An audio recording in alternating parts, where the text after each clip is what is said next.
Okay. Is that better? Okay. So, the Buddha, right? A quote from the Buddha: "The mind is everything. What you think, you become."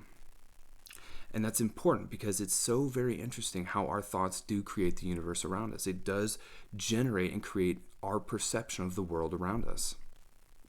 So, together as people, we sometimes have projections of how we think the world should be or how people should be.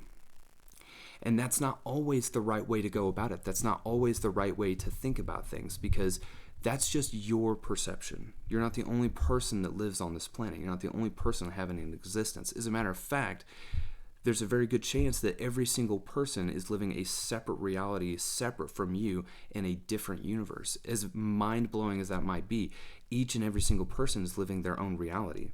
They're living their own existence. And who are we to judge them for how they want to live their life, how they want to do something? It's not up to us, it's up to them.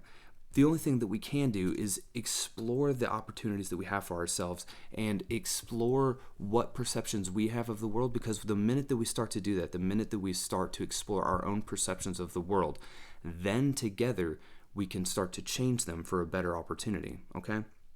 So how do we do this? The first thing I want to talk about is a partnership with the mind. And what does that exactly mean? What do I mean by a partnership with the mind? What I mean is that you use it as a tool for you instead of something that works against you. Okay? Things like anger, fear, depression, anxiety, all of those things are products of the mind that don't serve us. They don't work for us, they work against us. And we are not our thoughts. We don't have to buy into them. We don't have to listen to them. We just have to observe them. And this is one of the most important things that we do when we're talking about meditation, which is something I'll cover as well. In meditation, when we sit, we're hoping that we can observe our thoughts. We can allow them to pass by, and we don't judge them, we don't hang on to them, because that is what creates the problems for us in the world, right? And let me give you an example of this. When you see somebody, right, I like to use this example a lot on my podcast when we talk about like traffic. If you've ever been in traffic and somebody cuts you off and you get frustrated because you're like, man, why did that person cut me off? Why did that person get in my way? Oh, and it frustrates us so bad. But then you've also heard somebody else say, well, what if they had a wife that's pregnant and their baby's being born, right? That's a possibility. It's a very real reality, but that doesn't necessarily mean that it's true either. And who cares, right? It's that person, it's what they're doing. But you are letting it affect you by letting it enter your mind and change your perception of how things should be. Why wouldn't somebody cut you off? Why wouldn't somebody do that to you? It happens all over the world in everyday situations, so why wouldn't it happen to you? So when we can change our perception from something like, man, I really wish that person had cut me off, to, well, it was bound to happen sooner or later, then we can do what something is called in like Buddhist traditions and Hinduism is called liberation, freeing our minds. When we have the ability to do that, when we master that, then we do something else, like transmuting our negative thoughts, feelings, and projections into something positive. That's the power within you. That's your free will. That's your mind. That's your heart. All of those things work together to produce this thing, to transmute the negative situations into learning lessons or into something else, something more beautiful. So some tips for partnership with the mind. Something that I do all the time is I journal. I write in my journal. I write down all of the things that happened through the day, whether they were positive or negative, and whether there was a lesson in there for me to learn from. Whether there was something in there that I could pick out and be like, okay, this is something I need to work on moving forward, right? This is something I need to learn from this experience. And an example of this, before I started doing these kinds of things, I had the personality of a caveman. I was in the military for a long time. I was in the Army for 8 years. And the training, the conditioning, the things that you do while you're in the military, they're not conducive to a peaceful, positive, happy mind. And you can't produce soldiers that way. And that's okay. But those situations, those 8 years taught me who I wasn't, who I didn't want to be, and how I was going to change that. Because when I was in the Army, when I was starting to get out, I realized that I was very aggressive and hostile, and I wasn't nice to people around me. I was very critical of people around me and judgmental almost. So what I had to do is I had to learn how to let go of that. And I had to ask myself some very hard questions like, well, why am I actually mad right now? When you do this, this is self-awakening. This is self-awareness. And at the core of awakening, this is what happens. And it happens to everyone. All of you listening, if you've experienced an awakening to some degree, then you know exactly what I'm talking about. You become self-aware of things. Sometimes people say things to us like, you're being a jerk or you're being rude. And we don't see it that way. We're like, well, I'm not trying to be rude. I'm not trying to be upsetting to you. But if the other person perceives it that way, then maybe there's something in your character, in your demeanor, that is making them perceive you, and perception is reality. So we work on this as an individual level. So this takes me into our next little discussion here. Loving yourself first, okay? We have to have a partnership with the mind, and by doing things like meditation, having mantras, journaling, we have this partnership with our mind.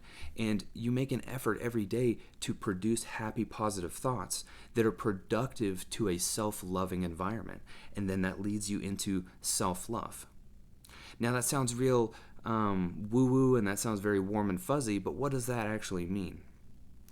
Every one of us have had thoughts in our lives about that we're not worthy and that we're not good enough, and that maybe we don't deserve love and we don't deserve the things that we have. We've all had those thoughts. We've all thought this way. But what I can tell you is that you don't have to think that way. You don't have to feel that way because you deserve love. It's your birthright. The only thing that prevents you from feeling self-love and love towards others is your own mind, your own perception and your own projections into the world of what that looks like. So when you release those things, you open yourself up to having a more loving, positive environment that can change the way that you see the things, which also will lead down the road to other people seeing you and wanting to be like that. But let's start with ourselves. So let's say that we're doing things like meditation and journaling and having mantras. Self-love, how do we do that, right? Here's a very simple way to do this. Make a list of all the things that make you happy. Make a list of all the things that you're grateful for and that you love in this world. And what you should do is every day you should try to fulfill that list by putting more of those things into your everyday. Try to fill your day up with all of those things that make you happy and that bring you joy and happiness. Keep filling your life up with that. Every day, there's no reason not to. Even things that you've never tried before. Don't be so closed-minded. Open yourself up to the world. There might be things out there that you've never tried before that are beautiful and that could bring your life even more joy. But all you have to do is open yourself up to it. But having thoughts that are negative and not productive to that lifestyle, like, well, I couldn't do that, I could never see myself doing that, or I don't have the body type to do this, or I'm not physically strong enough to do this, those are all self-limiting beliefs, okay? They don't work for you because you think that they don't work for you. But that's what I'm talking about with this partnership with the mind. Making this beautiful thing that's up here work for you instead of working against you. So back in the days when I was quote-unquote a caveman, I didn't really think or feel a lot. It kind of felt like I was on autopilot. Every day was just a new opportunity for suffering to take over my life. I never really had a fair shot because the minute that I woke up, I was already angry, I was already hateful, and I didn't really understand why things were the way they were. I didn't understand why there was so much suffering in the world, and I didn't understand why myself was suffering so bad. When I was a young boy, I wanted to be a soldier, and I knew that's what I wanted to be because I wanted to serve. I wanted to be a hero. I wanted to help people. And I didn't know that would be confused for being a soldier in my life. But something very important happened to me in my childhood, which was 9/11. When that happened, I knew for sure I was going to join the military and I was going to serve my country. And then going overseas, I saw the people that we were quote-unquote fighting against, and they're just people. They're just people like you and me. They're just trying to survive. And I started to become compassionate, and I started to understand why they did the things that they did. And I didn't blame them because of what they were trying to do. They were just trying to protect their families. You would do the same if somebody was in your country invading you. So I couldn't blame them anymore. I understood. I started to feel that. And then I started to question why I was even in the military to begin with. I don't like being bossed around. I don't like being yelled at. I don't like the brutal lifestyle I have to live. It wasn't for me. So when I got out of the military, I was very lost and I was very confused. and I didn't understand myself. When I started really searching for answers, when I started meditating, things started to become real for me, and I started believing in myself. I believed that I could change my mind if I wanted to. And deep in meditation, I would get these deep feelings inside me that this is who you've been all along. You just needed to see it. And these experiences that you've had in the past, these past traumas, they were all stepping stones to get you where you needed to go. And I'll give you an example. How many of you have heard the song Pure Imagination, the song that was in Willy Wonka and the Chocolate Factory, right? Come with me and you'll be in a world of pure imagination. In a world of pure imagination. Isn't that beautiful? But the fact of the matter is that is true. There's truth in that. You are doing it every day. But what kind of imagination do you have? What kind of thoughts are you producing to project into the world to create your reality? Are they loving, kindful thoughts? Do you see everyone around you as a reflection of yourself? Or do you hate everyone around you? And that's who I used to be. I used to be confused, and I used to think that it was everyone else's fault. I hated myself so much that there was no room to love anyone else outside myself. And then I started to cut myself some slack, and I realized something very important. My time in the military and the traumas I experienced, they were my fault. I took responsibility for that. They were my fault. I signed up to be in the military. I signed up to be in combat, and I went to Afghanistan. I got exactly what I wanted. But it was me that didn't accept it for what it was. I was the one that was complaining about it afterwards. I was complaining about the trauma, and I was stuck in my own head with the trauma. I did that to myself. And what I realized is that I don't have to do that if I don't want to. And I forgave myself. Something beautiful about meditation is that we can sit with ourselves and we can create an image.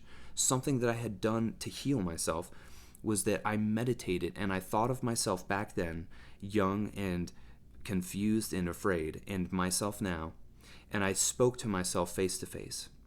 And I said something very important to myself. I said, I love you, I forgive you, and it's going to be okay. Because I knew that those moments, even though they were painful, they brought me to where I needed to be, which is right here, right now, speaking to you. I healed myself. I healed my mind. And I started working with it to produce happy, positive, productive thoughts that changed my world. And if you can, and if you are able and accepting of changing yourself and loving yourself, then you can do something else that's even more important, which is accepting everyone else around you and being able to love everyone else around you. Right? This is also key. Loving everyone else. But it starts with you. You have to love yourself enough first to be able to love other people around you. And what do I mean by that, right? There's this word that we use, unconditional love. That's a very big word, and that's a very big shoe to fill. But it is possible. It is possible to love everyone unconditionally. And how do you do that? How do you love everyone? And I mean everyone. This includes murderers. This includes people who've committed crimes. This includes your least favorite political person. Whoever it is, anyone that's wronged you, anyone that's hurt you, you learn to let go of that pain. You do that for yourself and you do it for them, because all that holding on to hate does is it brings you down. It's like an anchor. It's like a heavy necklace tied around your neck, and it's going to consistently pull you down. Take the necklace off and throw it away. Let go of it. Because here's the reality. When you start to figure out how your life has been and you start to understand the things that you've gone through in your life, you start to realize that every single person, every single soul on this earth is also doing this, is also having these same experiences and having these same types of traumas. It may not be identical to you, but they're experiencing trauma nonetheless. And if that's the case, could it not be easier to forgive people for their wrongs? Right? So let's talk about this. Let's think about, how do we forgive somebody who's committed murder, right? Because this is the ultimate shift in perception, is forgiving somebody who's committed a very high crime. What you have to understand is that all of these journeys, all of these paths, everything that we're doing every day, it's taking us somewhere, whether you believe in it or not. Whether you believe that the universe was created by a divine, chaotic mess and it's just all random and whatever, or it's by divine plan. Either way, it doesn't matter. You don't know right now. None of us know. but you can believe in something. But for those who don't believe, would you say that it would take something dramatic and something grand to change their idea of how to see the world, right? What would it take for somebody who is willing to kill another human being to find God, right? Or the universe or the creator? Whatever that means to you, what would it take for somebody like that to find their way home? Maybe something like committing murder. Maybe they have to do that to find God. Think about how many death row inmates find God, right? They spend years and years and years and years in prison. But then right before they're about to be executed, they find God. What if that was their purpose? What if that was their trip this whole time? The only reason you are thinking right now, if you're combative in your mind and you're thinking, oh, that's not true, that doesn't make sense, why would you do that? It's because it's your perception. That's because that's how you think the world should be, not as it is. But the reality is that people that are on death row, they find God in their own way. And if you believe in reincarnation, if you believe that you've lived multiple lives, then you believe that that's going to continue happening because of karma. We have got to find a way to work on ourselves, because whether you believe in karma or not, it's more about just being a good person. If you look at any of the religious texts, the Bible, the Upanishads, the scriptures and teachings of Buddha, they all say pretty much the same thing. Live from your heart. Be a good person. Treat others as you would want them to treat you. The golden rule, right? Something so simple, but we don't think about it every day. We don't really embrace it. We know it, but we don't embrace it. And that's the hardest part, is learning how to love everyone else unconditionally, because it's hard. It's difficult. We don't want to think that somebody that could commit these crimes exists, but guess what? These people do exist. And let me give you another perspective. Somebody that's committing these crimes, somebody that's doing things that you don't think are right, have you ever thought about what their child life was like, what it was like to grow up being them? The same person who committed the murder, would it change your mind if their whole life, from early on, from an early age till youth or young adult, what if they were being abused? What if they were being tortured by their parents, either mentally and physically, or, some other variation of this? What if they're bullied in high school? What if they never find a way to love themselves enough to love other people? And that's really what it comes down to. We do need to first love ourselves, like I said, but it's not enough to just go there. It's not enough. We have to do this. We have to first purify ourselves and make ourselves divine so that we can be divine for other people. Because what we want is to radiate that same feeling. The way that we would want people to treat us, we want to show them that same level of compassion and love. We want to give that to them. That's our gift to the world, and we can do that, each and every single one of us. It's just a matter of the effort and will you are willing to put towards it. So, again, first, love ourselves. 2, find a way to have unconditional love for everyone else. And that leads me into our next point. If we can do those 2 things, then something magical happens. You start to see the world as already perfect. And that is the truth. The world that you live in, your reality, it's already perfect. It's already done. All that's left for you to do is truly accept it for what it is, to truly embrace that it is perfect and step into that reality. And the resistance you feel, the thoughts you're having right now, if you don't believe that, that's your perception. That's your projection of that thought feeling towards me and the words that I'm saying. So think on that. It's a big shoe to fill, and that's some big information right there. But I promise you that this is the truth. In any of the ancient scripts and any of the old teachers, yogis, gurus, they will tell you the same thing. What we're doing when we have this partnership with the mind and when we're able to have positive, encouraging, loving thoughts, what you're actually doing is you're working with your internal thought adjuster. Okay? Your thought adjuster is the ability to transmute negative, unloving, unkind thoughts into something positive. Okay? And it's not to say that negatives can't help us. It's not to say that we don't still need negatives. It's not to say that negatives can't help us. As a matter of fact, they can. And the way that I like to describe it is thinking of like compost. if you've done any type of gardening, that you know that compost is usually compiled of things that are left over, or unwanted things that we turn into soil, right? Now, isn't that an interesting thought? But the compost, even though it's filled with those things that we may not want, it's still beneficial, and we can still use it to create something beautiful. The negative thoughts, the negative feelings, the negative situations are still compost that you can use to turn your life into something beautiful. And let me give you an example of this, okay? A while ago, during quarantine, we've all been locked down, and it's been a hard time for me and my family. And we wanted to do something to kind of get away and to kind of free our minds for even just a weekend. So we went to a hotel that was pretty close to our house, and we went and stayed there for the weekend. On the first night we stayed there, my wife and I, we'd been just, having fun. We had let our minds go, and we were free. And then around 1 in the morning, after we'd already gone to bed, around 1 in the morning, my wife tells me, our neighbor just texted, and she said that our garage door's been open all day and wanted to know if we were home and if we needed to close it. Okay? So again, it's 1 in the morning. This is obviously not the prime time for me to be getting out of bed to run home to go fix something. So I'm grumpy. I'm getting out of bed and I'm frustrated. I'm like, okay, I'll go home. I'll go get it. So I pull myself together. I close the door to our room and I start making my way to the elevator. And then something happened.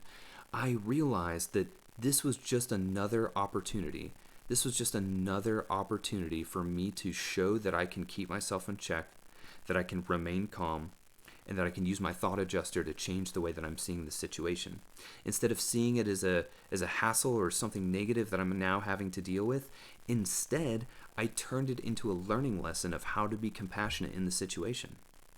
And in the midst of the chaos of this bad thing happening, I remained calm, and I said, you know what, all right, I'll go take care of it. So now I'm downstairs, I'm waiting in the lobby for my ride to show up, Uber to pick me up. And it takes about 10 minutes, but then the Uber shows up. And I get in the car, and who's my driver? A very nice young man. Clearly, I'm from Nashville, Tennessee. Clearly, he was a Southern Baptist, raised gentleman type of guy, right? And I get in the car and I tell him the situation. I'm like, hey man, I got to get home as quick as possible. My garage door's been open all day. I have no idea if there's somebody in my house or not. I just got to get home and check it out. And the first thing he says to me is, do you need a gun?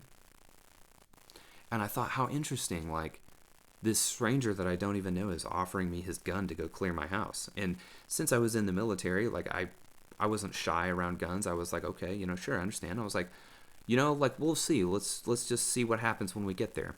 So, he drives real fast. He gets me back to my house. And then as I'm getting out of the car, he's like, hey man, did you want my gun, or do you want me to come in with you and just have your back? And again, I had another interesting thought. I'm like, this man I don't know is offering to help me. And I didn't feel scared. I didn't think that he was going to betray me or do anything shady. I really felt like he just wanted to help me. In my time of need, he really just wanted to help me. And I thought, how interesting is this? So I allow him to come into my house, and I check everything. I look to make sure that everything's okay, and everything is okay. Our cats are okay. The house is okay. Nothing's missing. And the whole time, he's so polite. He's just standing in the hallway. He's letting me know where he is. He's like, hey, I'm just down here. And he didn't do anything shady. He didn't do anything to betray my trust. He didn't do anything that would make me feel uncomfortable. So then we finish up. I lock the house up. I shut the garage door. And then we drive away. We drive back to the hotel. And then something, again, interesting happens. He starts to talk to me about God. But not in the God in the sense that I understand it. Not in the universal God. But he believed in a God that is all about the fire and brimstone, right? He believed that he is a servant of God, and that anybody that goes against the will of God is to be punished. And of course, this isn't how I see God. It was very interesting for me to hear him talk about it. So I just kept my mouth shut and I just listened to him talk. And he said, we're all a servant to something. You're either a servant to another man or you're a servant to God, whichever one it is you want to be. I was raised Southern Baptist and this, and he goes on and goes on. And the thing I couldn't let go of, the thing I thought was so interesting, is that in my time of need, a man who considers himself a servant of God with a gun shows up to my need and helps me make sure that my house is safe and secure. And then we talk about God on the way back to the hotel. Now, there's lots of really weird things that have happened to me in my life, but this truly was an example of how life is already perfect. I didn't have to worry or fear because a person who was at my service showed up and did exactly what I needed him to do. I didn't ask for that. I didn't need it. He just showed up and it was there. It was like it was a gift from the universe saying, like, I've got your back. Don't worry about it. And that's the faith that we're talking about. Unconditional love coped with the feeling of faith.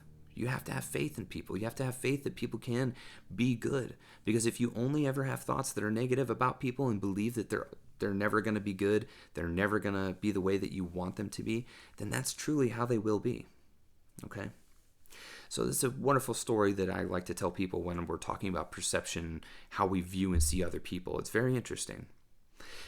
And so when you see life is already perfect, it just becomes so much easier, right? Like we've heard the analogy of the stream being with the flow. When you see life is already perfect and you accept things as they are, you are one with the flow. You are allowing things to happen as they need to happen.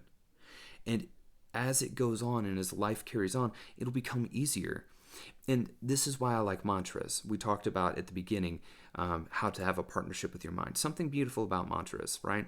And you can create your own. There's not any one that's perfect or that you should use more than the other.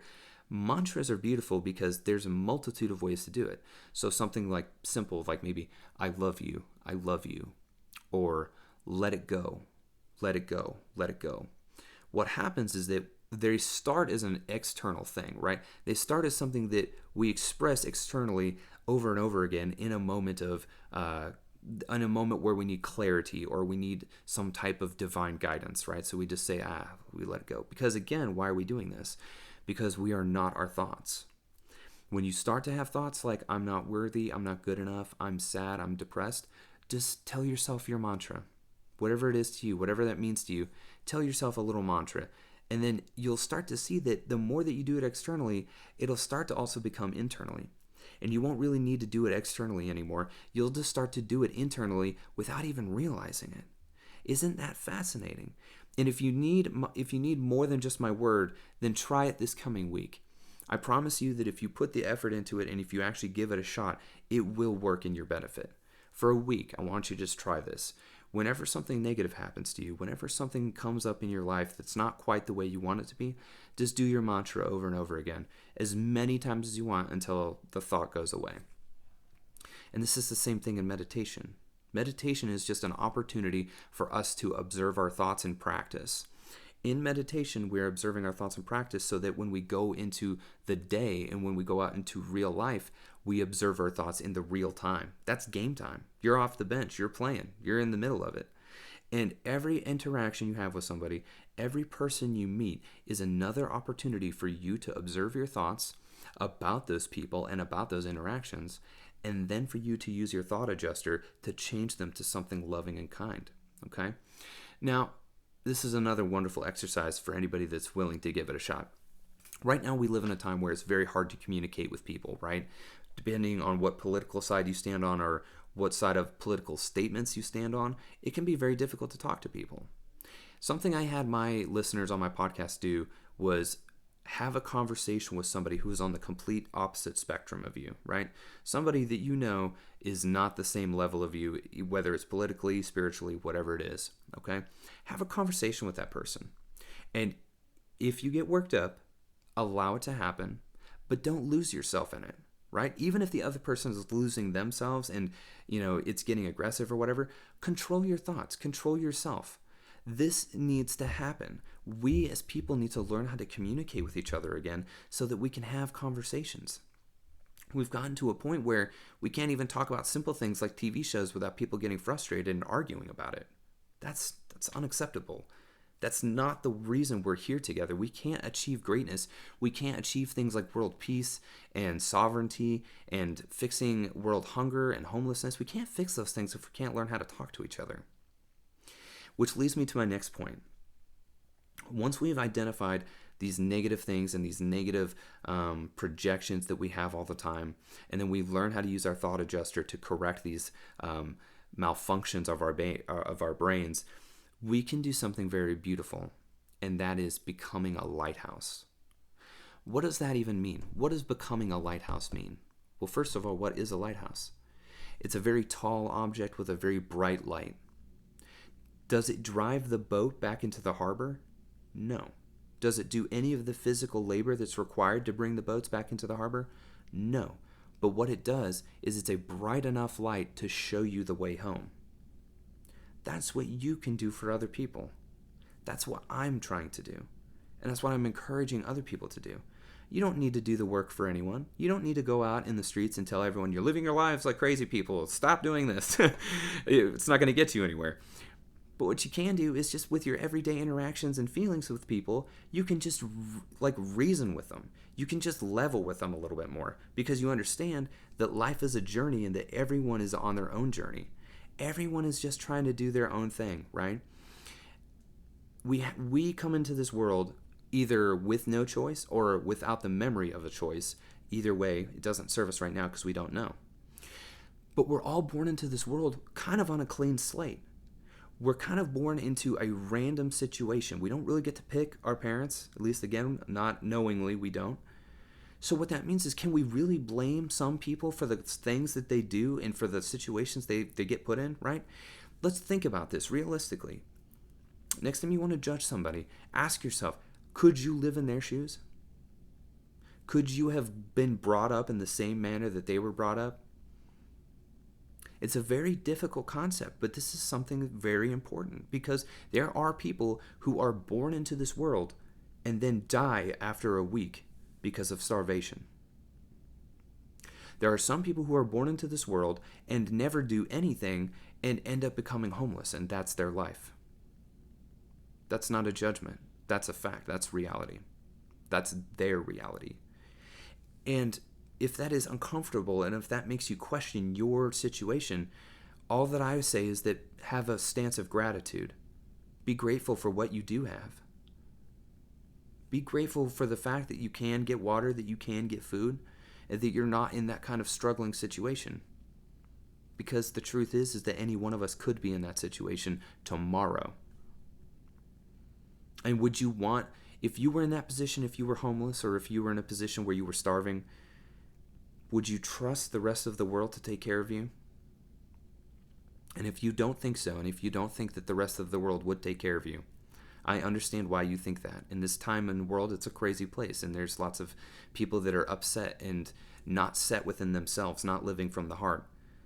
So this now becomes our social responsibility. If you think the world is not a place full of loving people ready to stand up and help you, then it's time for a change. It's time for a change for all of us. It's time for you to take the first step by addressing yourself and how you see yourself, and then taking the steps of using your free will to change how you feel about other people, and then willingly bring that externally out of you into the world so that people around you are captivated by your light, are blown away by your kindness, because that is what provokes and that is what inspires true change. All of the greatest leaders, all of the greatest spiritual teachers, Gandhi, Jesus, Buddha, Martin Luther King, just listen to the way they talk. They don't talk from up here, they talk from here because they love you.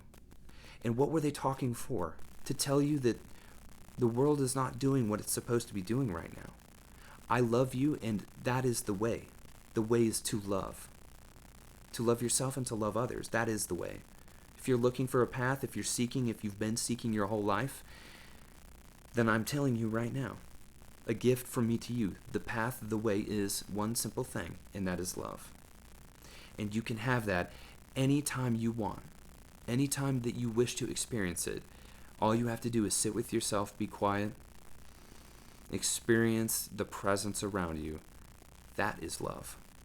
That is what you're looking for, and that is your connection to this higher self or higher God or the universe itself. It's all beautiful, and it's ready for you to take your footsteps into the unlimited.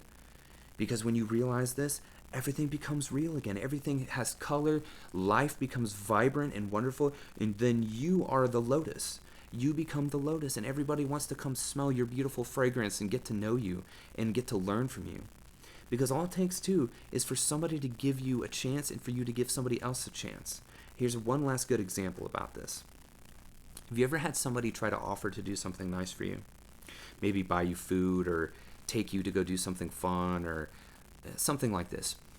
And then you say, oh, no, I'm okay, thank you. Like, I don't want you to use your resources on me. I don't want you to, have to pay money for me or anything like that, right? Even though you might think that you're trying to do a good thing by refusing their offer, what you're actually doing is you're closing yourself off to the love that they're trying to give you. We talk about chakras, and I'm sure you've heard about chakras many times through the seminars today, and I'm only going to talk about two right now. Your heart chakra and your solar plexus chakra. Those two work together as a giving-receiving love center of power. And some of us are really good at giving love, and some of us are really good at receiving love. But for it to really work together, for it to be fully operational, you have to both give and receive love. Next time somebody offers to buy you something like food, something simple, allow them to. Allow them to show you some love. There's no reason not to. Don't have too much pride. Let go of pride. That serves you in no way, shape, or form. But this beautiful person has now offered to buy you something or to bring you something or to share something with you. Don't close yourself off to that. Allow them to complete the mission. Because who's to say that this one act can go two ways? You either allow them to express their love to you and you receive it. Maybe that encourages them to chase that in the future. Maybe that encourages them to do more things like that in the future. But if you close yourself off to it and if you don't allow them to show you that love, who's to say that they'll never do it again? That's a real possibility. And it's up to us, again, like I said, it's a social responsibility for us to work on ourselves and for us to work on each other. The consciousness of the universe, it can't move forward unless all of us want to do it together. I found this for myself, and I found my own peace, and I found my own love. I came back from the pits of my own despair and the uncleanliness of my mind. I purified that. I fixed it for myself. And I'll be honest with you, it was great for like a whole day. I felt so blissful. I felt so high on life. But then the next day, the very next realization, the next epiphany I had was that this isn't just for you, Cameron. This isn't just for you. This is for everyone. You just opened yourself up. You just leveled up, right? You like that, leveling up? You just leveled up so that you could now show other people how to do it. And it was mind-blowing. And it wasn't anything that anybody had to tell me. It all came from here. My heart told me that. And I don't need it for money. I don't need it for any type of fame or notoriety. I'm only doing it because I care about you. I care about you that's watching this right now. I want you to feel loved and I want you to live your life the way that you want to. And same with every human. I don't want any human to starve to death. I don't want any human to be homeless if they don't have to be. And I want people to love each other enough to not commit murder. And the only reason we think that can't happen right now is because of this thing up here, this beautiful computer that's between your eyes. It's keeping you from thinking that you can't achieve peace, that we can't all achieve a harmonious, or the better way to put it, as our good friend and teacher Jesus said, bringing heaven to earth. Isn't that a beautiful sentiment? Bringing heaven to earth. I don't think that meant bringing a physical place down to earth. What I really think it meant was that we create this beautiful place here, this beautiful existence that's already in front of us. We just accept it for what it is, and we accept each other for who we are. And wouldn't that be perfection? Wouldn't that be heaven on earth? So I'm going to get ready to open up for some questions for a Q&A if anybody is so willing to do so. But I want to close this part of the conversation out on one thing. My favorite spiritual teacher, Ram Dass, said something so beautiful, and I felt like it was really important for me to share it with you guys. We're all just walking each other home. Hand in hand, moment by moment. We're all just walking each other home. That's why all of you are here today. That's why all of you are part of this festival and want to come here and to listen to these teachers and listen to the wisdom we're sharing. Because we want to learn how to do this together. We want to learn how to love each other in a way that inspires our fellow man and woman to become beautiful lighthouses to show each other the way home. So that's my seminar on changing your perception. If you've enjoyed what I've said here, if you enjoy this conversation, please let everybody know on the Wakening Festival. Thank you for letting me being here. I appreciate you guys for the opportunity to be here and talk to you guys. But if you want to find more of my information, you can listen to my podcast anywhere. It's hermit_radio. And my website, if you want to read more about me, is hermitcast.com. But let's go ahead. I see a few people in here. Is there any questions about what I've said about this conversation? Is there anything that may have not been clear that anybody wants me to clarify or to touch a little bit more on, or something that I haven't covered that you want my opinion on? I'll give a few seconds for the chat to catch up and see if there's anything in there.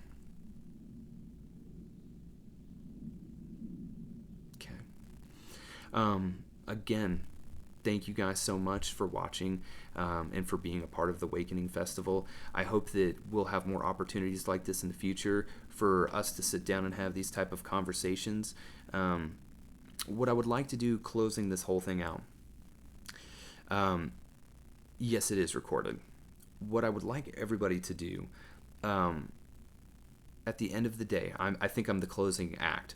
So what we want to do is, after all this closes out and you're at home and you're chilling for the rest of the evening, really think about the words I've said. Because again, like I said, there is no try, there is only do. And if you think that what I've said makes sense and you think that this really truly is the way, then make steps in your life to make it happen. Because it's not just for me, it's for you too. This can change your life in a beautiful way, and I just want to share that with you. And as far as shifting your perception goes, all of the other seminars you've listened to, all of the other talks about like Kundalini yoga and crystals, if you have not really listened to anything like that before, I can understand how it might sound really woo-woo, or you don't really understand, or this is a very deep conversation. Part of changing your perception is allowing yourself to believe that they can work for you and that you can be a part of that. Let go of all the negative stuff around it. Open yourself up, see if it works and means something for you. But again, thank you guys for being here. It's been such a lovely time, and I hope that this touched your hearts in the way that it's touched mine too. Thank you.